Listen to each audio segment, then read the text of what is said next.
What's going on, everybody? My name is Matt, and I'm here to teach you a lesson, and that lesson is on Slacktivism. Now, I'm sure some of you guys have heard this term before, but for those of you who haven't and think it's just a made-up word, I assure you it's actually a real thing.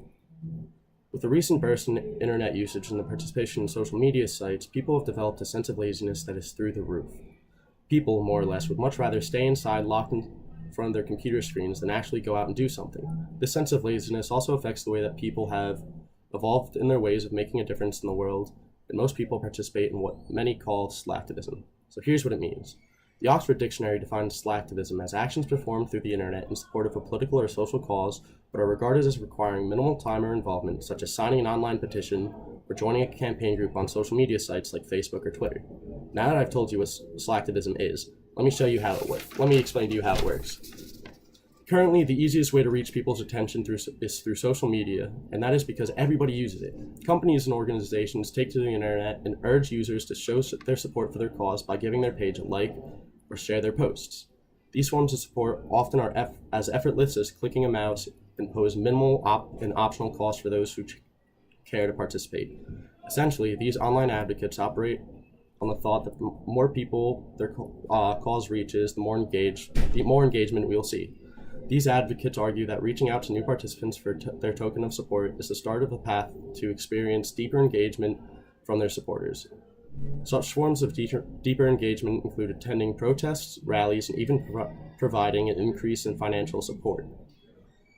Someone shares a charity organization's post on Facebook, their friends see it, and then one of their friends sees it who likes it, and they share it, and then their friends see it, and so on and so on. And it reaches an infinitely increasing audience. But does it actually work? Studies show that slacktivism might not be as influential as many people have hoped it was. In fact, one specific experiment showed that people who publicly shared their commitment to a cause on social media sites were actually the least likely to pledge donations.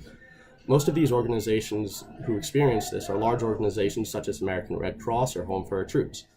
In another experiment, researchers encouraged users on Facebook to donate to a group that works to fight hunger and poverty called Heifer International.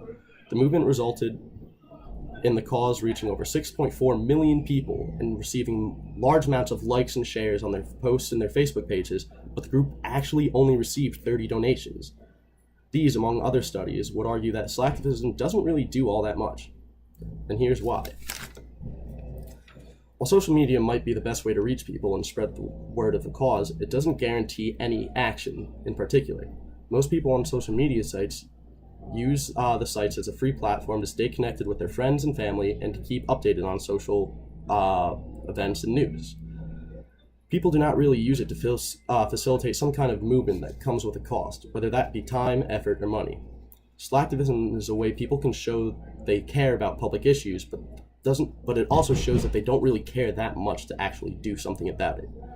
It's one thing to it's one thing to share or like a post, but as soon as it comes to actually costing the user something, they stop their support. Here's what most people don't realize. The largest amount of users on social media sites and the internet are younger people and people of the younger generation. These young people, both students and new hires in the workforce, don't have money of their own and are working to live paycheck by paycheck. They cannot afford to donate what little money they have. And as far as effort and time, their time is precious to them.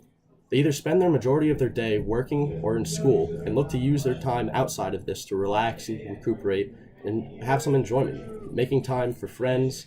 These people are less likely to spend their time involving in activism and following and supporting a cause. So how can one turn slacktivism into activism? There are many ways to do this.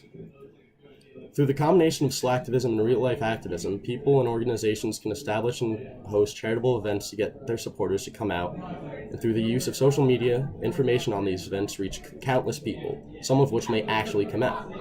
Another example of slacktivism turning into activism was through the use of the internet by the professional hockey team, the New Jersey Devils.